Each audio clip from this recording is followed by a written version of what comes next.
WIRIS pour Moodle, variables et feedback.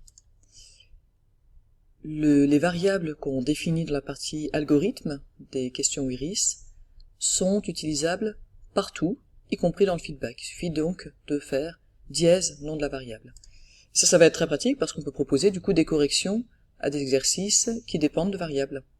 Alors pour illustrer ça, on va proposer aux élèves un petit exercice dans lequel on imaginera une machine ou un tracteur qui travaille A heures par jour pendant N jours et on demandera combien de temps il faudrait si on travaillait B heures par jour. Donc dans CalcMe, on va définir toutes les variables, puis on va faire tous les calculs en retenant les noms des variables intermédiaires qui nous servent pour les calculs, et on utilisera toutes ces variables pour rédiger une correction générale dans le feedback.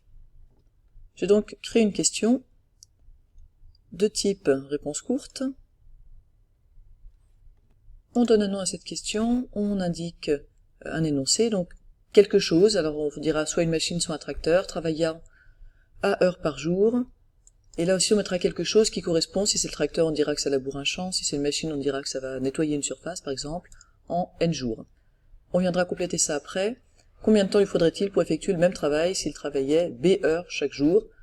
A, N et B sont des variables entières, randomisées.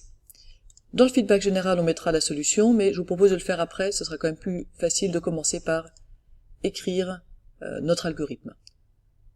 La bonne réponse, on va devoir la calculer, on va dire que c'est sol, hop, voilà, en minuscule.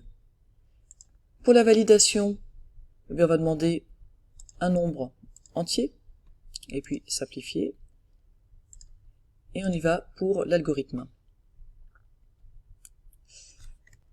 Alors je vous propose déjà travailler sur ce on.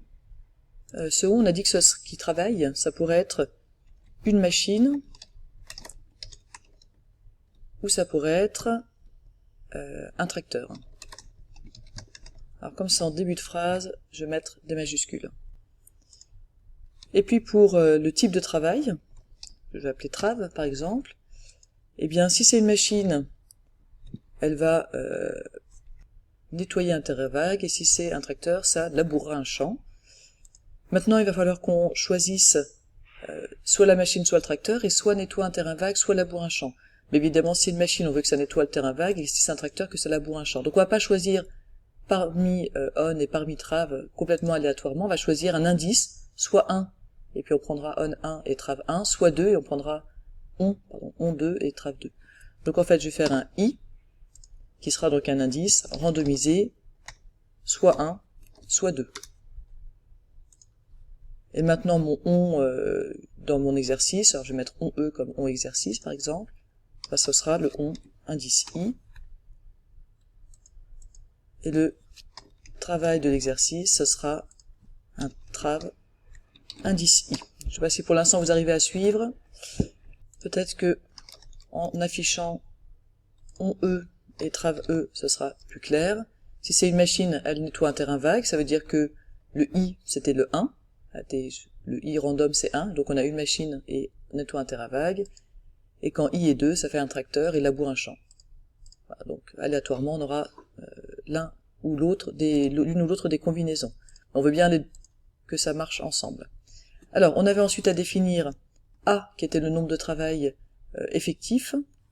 Donc on va prendre quelque chose de random entre 3 et 8 heures par exemple.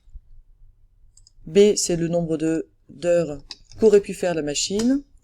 Donc on va faire aussi quelque chose de randomisé entre 3 et 8, mais pas A, sinon on perd l'intérêt de l'exercice. Et donc là, je me suis fait avoir avec le slash, il faut que je passe par le logic and sets. Donc tout sauf A. Et il nous restait le nombre de jours. Le nombre de jours, je vais mettre aussi quelque chose de random entre 3 et 8. J'aurais pu ici utiliser une fonction utilisateur éventuellement pour le random 3, 8 que j'utilise 2 fois. Je vais maintenant calculer ma solution. Ma solution c'est n sur a fois b. Alors si je mets ça, remarquez que j'ai deux problèmes. D'abord ma solution, ça va être une fraction en général quand ça tombe pas bien. moi on m'a demandé une solution entière, et en plus, même si je voulais afficher une solution approchée, j'aurais pas envie d'afficher en fraction, j'aurais envie d'afficher la valeur décimale. Donc je vais appeler ça sol approx, et puis je vais mettre un tout décimal.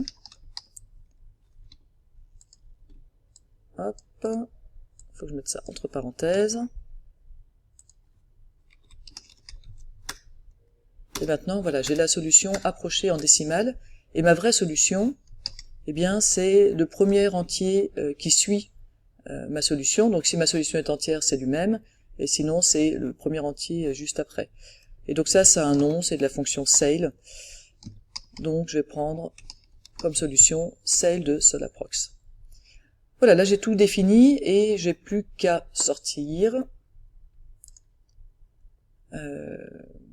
Ici je peux tout accepter. Alors je vais accorder 100% des points à la réponse sol. Et donc il me restait quelques petites choses à faire. Donc ici, vous rappelez-vous, c'était le ON-E qu'on devait indiquer, hein, donc une machine ou un tracteur. Et ici, le type de travail, c'était trave-E. Et maintenant, je vais pouvoir écrire mon feedback. Donc dans mon feedback, je vais marquer, si on travaille à heure pendant N jours, on travaille en tout, hop, dièse N. Donc ici, ça fait pas le calcul, hein, ça affichera bien dièse N fois dièse A heure.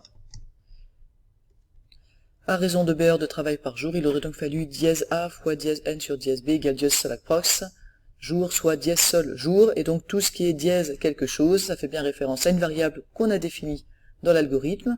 De la même manière que dans l'énoncé, on peut faire référence à ces variables, on peut y faire référence dans le feedback. On peut enregistrer et observer.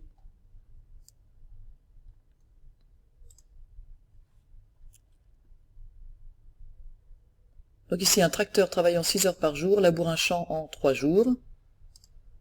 Si on fait envoyer et terminer, on a le feedback. Si on travaille 6 heures pendant 3 jours, on travaille au total 3 fois 6 heures. À raison du temps de travail par jour, il aurait donc fallu 6 fois 3 divisé par 8, 4 jours, etc. Voilà, ici avec un autre aperçu, on a une machine qui travaille 6 heures par jour et elle nettoie en 5 jours. Donc on va avoir des variables, des valeurs approchées, et tout fonctionne comme on s'y attend.